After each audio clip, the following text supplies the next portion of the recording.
Yeah, we're here with Chronicon Readout Part 2. Bumping some Kirby goodness. Shout out to archaix, Jason Bashirs, the man, the myth, the legend. Buy him a coffee. Alright, that's enough Kirby. Or is it? That's enough Kirby. Alright. The Eternal One permitted the Anunnaki access to the records of heaven, known also as the Tablets of Destinies or Tables of Heaven, archives concerning ancient heaven and the annals of the future. But they were admonished that they would be responsible for all they knew. The wise among the angelic host chose obedience and life, seeing no more than what they were inspired to learn. But others, by diligent research into the future, discovered that the Godhead would one day create his own human, not by the agency of divine fire as were made the Anunnaki, but out of inferior clay. A third of the hosts of the Anunnaki took offense when they further discovered that this newer being made of mundane materials would actually play host to the eternal spirit of the living God. That man would become repositories of the Holy Spirit, the spiritual image of God. As the first beings created, the firstborn, the offended Anunnaki initiated the Daystar Rebellion and quit their services to their own pre-Adamic creations.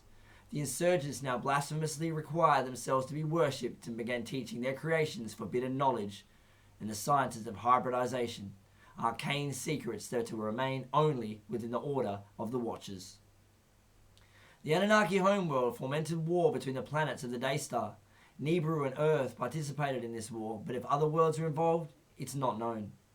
The Daystar planetary system began to lose its order and the brilliance of the Daystar began to wane. The sophisticated civilizations built by the Anunnaki for their creations were ruined, and the cities used advanced weapons against one another.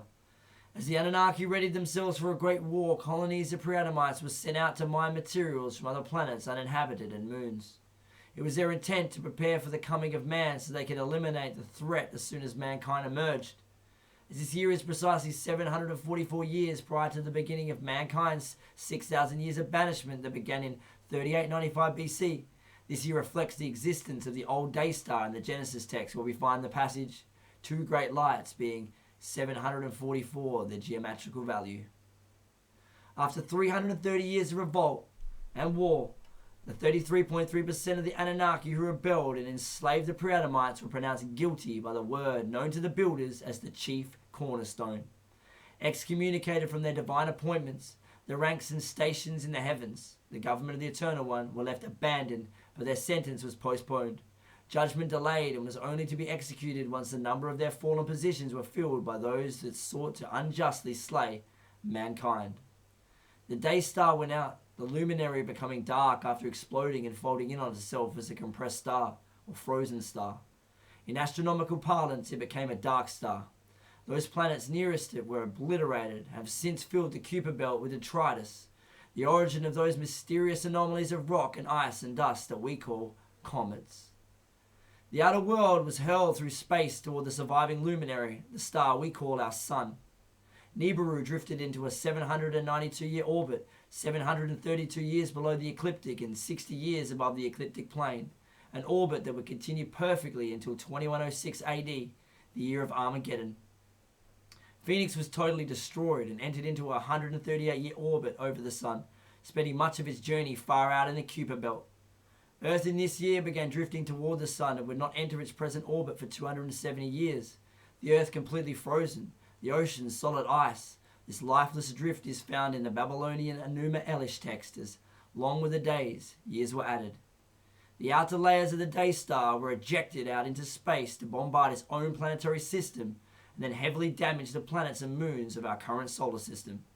After the initial explosion, the internal core imploded and collapsed, this phenomenon changing it to become something between a black hole and a neutron star. Astrophysicists assert that after a star explodes and loses much of its mass, its gravitational influence plummets and the system loses its outer planets, which are hurled into space. Alright, that's part 2. I hope you enjoyed that, guys. We got up to 440, so what we're going to do, we're going to play some more Kirby to let it go. Let's do.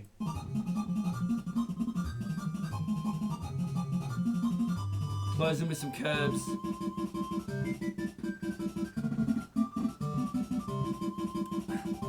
can't handle the curvy. There it is. Adios.